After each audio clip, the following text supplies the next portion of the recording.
President Trump says he's taking a couple of victory laps tonight as he heads into the weekend. The president spoke to an enthusiastic group of supporters today at the National Rifle Association convention in Indianapolis. He celebrated some big economic numbers and, once again, claimed exoneration courtesy of the Mueller report.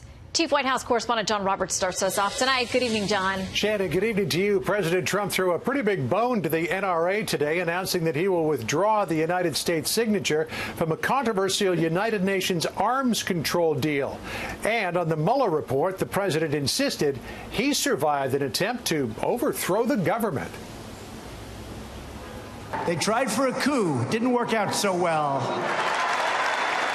And I didn't need a gun for that one. President Trump drew cheers from a friendly crowd at the NRA convention today as he ripped the former officials who laid the groundwork for the Russia investigation. Corruption at the highest level, a disgrace. Spying, surveillance, trying for an overthrow. And we caught him. But a strange moment today as the president was taking the podium. Someone in the audience threw a cell phone up on stage. It landed far from the president.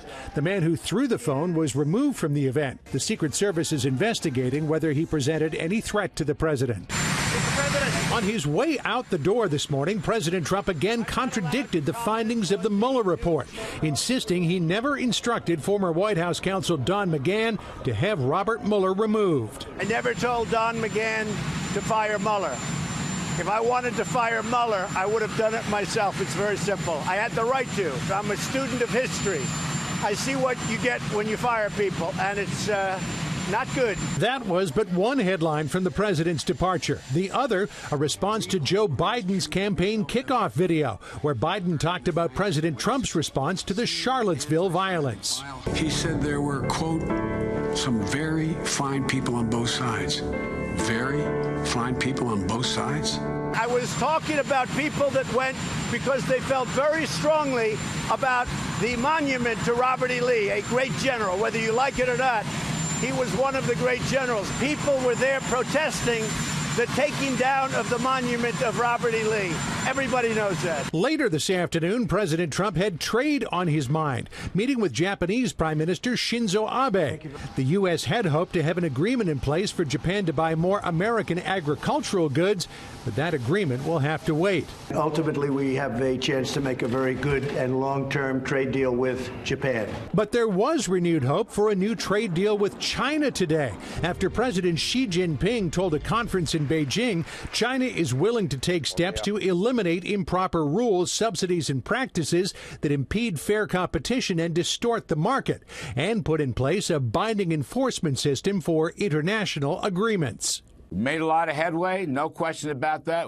We've talked about more and gone further towards reforms than ever before in U.S.-China relations, but it's not done yet. President Trump and Prime Minister Abe will have the opportunity for a lot of quality time together to work on the U.S.-Japanese trade relationship after their bilateral meetings here at the White House. Abe and his wife will join the president and the First Lady to celebrate the First Lady's birthday, had dinner tonight. Then tomorrow, the president and Prime Minister Abe will hit the links in Northern Virginia, and as you know, Shannon, business always gets done on the golf course. It does. We just need to get the rain out of here in D.C. so they can have a nice morning. John, thank you so much.